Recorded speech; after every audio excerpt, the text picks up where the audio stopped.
why I think that crypto and NFTs are literally going to change the way we invest and the way we do business as well. So with the developments that we have with Web3, it's really changing the way many businesses are doing what they do. Some of the coolest features of Web3 is that we literally have our identity tied to a wallet, like a crypto wallet. And so that gives us the opportunity to have, number one, everything recorded on the blockchain, right? So if I go out and I buy a designer shirt or a pants maybe, or shoes, whatever it is, they could actually have NFTs. And so those NFTs would basically prove authenticity, number one, but they would also prove my ownership of that article. So if it's an article of clothing, maybe it's a house, but the biggest opportunity that I see personally is using NFTs for investors. Think about it like this.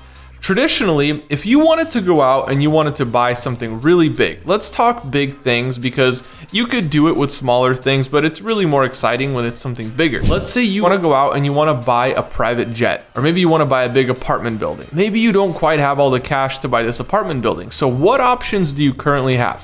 Today, you could go to the bank, right? And maybe you have to put some sort of down payment. And from that down payment, the bank will finance the rest. So maybe on an apartment building, you might get a 75% LTV. LTV is loan to value. So if the value of the apartment building is maybe 100 million, maybe you have $25 million to put down. And I know these numbers are pretty big. Maybe not everybody has 25 million, but you could literally just remove a couple zeros and think about it with smaller numbers if you need to. Basically, we have a $100 million apartment building. We put $25 million down. So the bank is now going to finance $75 million, right? Okay, perfect. We bought this asset. The seller got us $100 million and we're making payments to the bank. In this particular scenario, you're probably the only investor. Maybe you have a couple other investors, but it's probably pretty limited. There's not many people that are in this transaction. And to play in this game, you're probably not accepting investors with less than maybe 500,000. If you need $25 million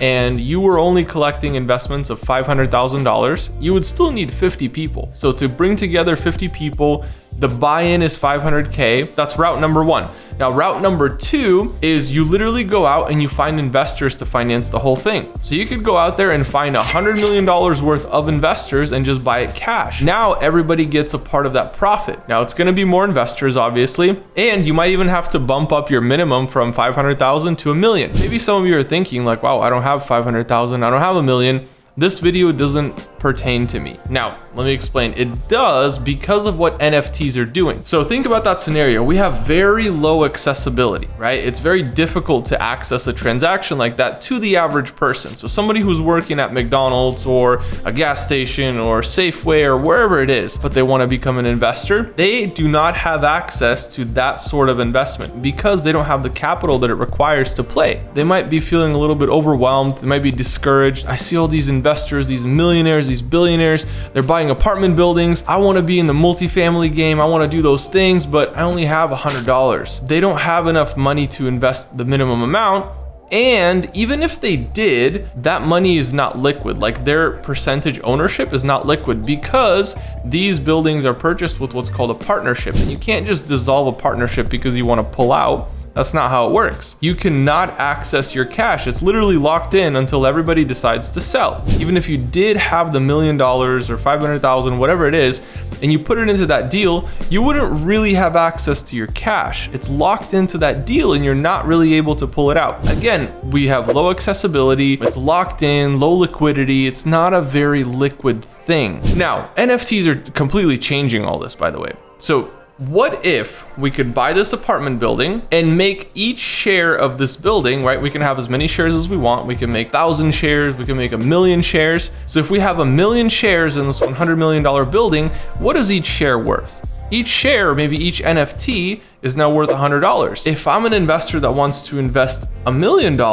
I can still invest my $1 million and I can get all my NFTs, or I could invest maybe $1,000 and just get 10 NFTs. So now I have 10 NFTs that signify my ownership of this asset or my percentage ownership, right?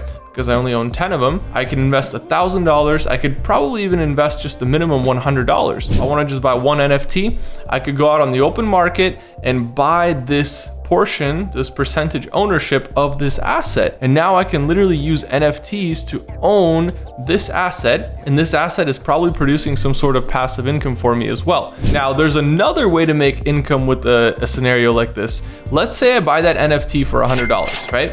And let's say this building goes up to $200 million worth. So we bought it when it was 100 million and it doubled in value, right? And there's so many different things, by the way, that you can do to double the value of a building like that, because they're all valued based on something called net operating income, or NOI. That's basically the income that you're getting from this building. All of a sudden, it's like, wow, well, this building doesn't really have to improve. The location doesn't have to improve. The quality of the building doesn't have to improve. The only thing that has to improve is the amount of income that I'm making. What's the easiest lever to pull there? The easiest lever is just to increase your rent. You increase your rents, you start making more money. Now that you're making more money, now the net operating income has gone up. Now this building is worth more because its value is literally tied to that net operating income. You could do that. That building doubles to $200 million, right? And so guess what that means that your NFT is worth? Your NFT that you bought for $100 is now worth $200. You've literally doubled your money. But what if you're the guy that invested $1,000 or maybe $100,000 or $1 million? You've literally made $1 million just because this house or this building went up in value. So if you had $1 million invested and this building doubled in value, you've doubled your cash. But guess what? In a traditional partnership, you would not be able to pull out. So it's something called unrealized gains. You've basically made the gains, but you're not able to pull your cash out. And what if you want to pull $1 million out, right? Or maybe you want to pull a third of your investment out. Well, you could do that with NFTs because all you have to do is sell it. You just have to sell it on the free market.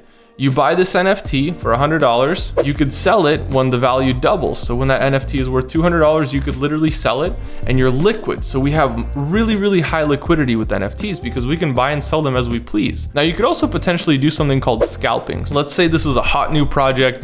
It just got announced and they're about to drop NFTs. They're about to give everybody the opportunity to invest into this one thing, into this asset. And so let's say you buy this NFT for $100 and immediately the next day somebody's like, man, I wanted to be part of that project and I couldn't buy an NFT fast enough. It's sold out too quick. Well, you could probably flip your NFT if you think that the value is going to double over the next 2-3 years, maybe 5 years. So you have that flexibility and the authority to do those things because you own that NFT. And so because you own the NFT, you're super liquid. You have access to all these investment opportunities, maybe investment opportunities that you've never had access to before. And you're able to invest into things that could potentially make you a lot of money and you remain liquid. So at any time you could just resell your NFT and basically get all your money back plus whatever profits you made and enjoy those profits. Guys, this is why I believe that NFTs are gonna completely revolutionize the investment game. They're gonna change the way we do business. Make sure you like, comment, and subscribe, and I'll see you all in the next video.